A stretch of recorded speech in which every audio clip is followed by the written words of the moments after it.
Salut la famille, leçon du jour, Gouroukan. Aujourd'hui on va parler de la liberté. Vous pensez que vous êtes libre? Ben, vous devriez peut-être pas.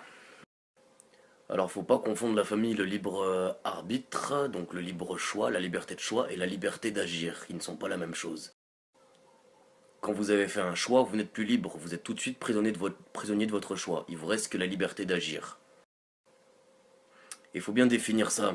La liberté d'agir, alors liberté, vous êtes libre de quoi, à quel moment? Quand vous avez choisi, vous étiez libre? C'est-à-dire que par votre liberté d'agir, vous avez cherché un choix? C'est un peu compliqué. Et vous pensiez être libre quand vous avez fait ce choix? Non, la réalité, c'est que la plupart des choix qu'on fait, c'est nos goûts qui nous poussent à les faire. Je prends du rouge parce que j'aime le rouge. Est-ce que c'est un choix? Bah ça pourrait être un choix si je pouvais choisir de pas aimer le rouge. Mais si j'aime le rouge, est-ce que je peux vraiment choisir de ne pas aimer le rouge? Eh ben non. D'ailleurs, tous les goûts que j'ai, je peux pas choisir. Si j'aime le poisson, je peux pas choisir de pas l'aimer. Il faudrait que je me reconditionne. Hmm. Donc par exemple, si je veux m'entraîner à, je sais pas, aimer un aliment que j'aime pas, je vais en manger tous les jours un petit peu jusqu'à ce que je sois habitué pour que petit à petit le goût se fasse. Je me serais conditionné. Et j'aurais fait un choix très léger qui aurait été de manger du poisson. Mais j'aurais eu une motivation pour faire ce choix. Ce qui fait que ce sera pas vraiment une liberté parce que cette motivation, en fait, celle de manger par exemple du poisson parce que c'est meilleur pour ma santé, eh ben, elle découle d'un raisonnement, pas d'un choix libre. C'est-à-dire que mes goûts et mes constats de la vie de tous les jours me forcent à faire certains choix et j'ai pas vraiment le choix. Alors pourquoi on parle du libre arbitre? Qu'on dirait que l'homme c'est l'animal qui a le libre arbitre comme ça au-dessus de tous les autres.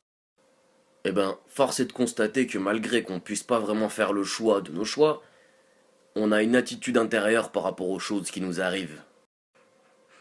Et si on cherche bien, qu'on cherche au niveau de nos intentions, de pourquoi on fait les choses, on voit qu'il n'y a pas beaucoup d'intentions différentes pour faire les mêmes choses. Je vous laisserai bien réfléchir, mais je suis pas là pour vous surveiller, donc je vais vous le dire. Dans chaque acte, il n'y a que deux intentions possibles. Je le fais pour moi, pour recevoir, ou pour les autres, pour donner. Moi ou Zahama, mon prochain. Je peux recevoir pour mon prochain, c'est-à-dire que par exemple s'il m'invite à manger, je peux manger pour lui faire plaisir, ce qui fera qu'en fait je donne. Mais dans tous les cas, je serai dans une situation où je mange et j'ai pas le choix de manger. Le seul choix que j'ai, c'est l'attitude intérieure que j'ai. Je le fais pour quoi? Pour qui? Comment? Bah la famille, oubliez pas, la liberté c'est une vaste illusion et elle dépend en fait du constat, du choix qu'on fait à l'intérieur de nous-mêmes sur les choses qui nous arrivent. À demain pour votre prochaine leçon avec Kangourou.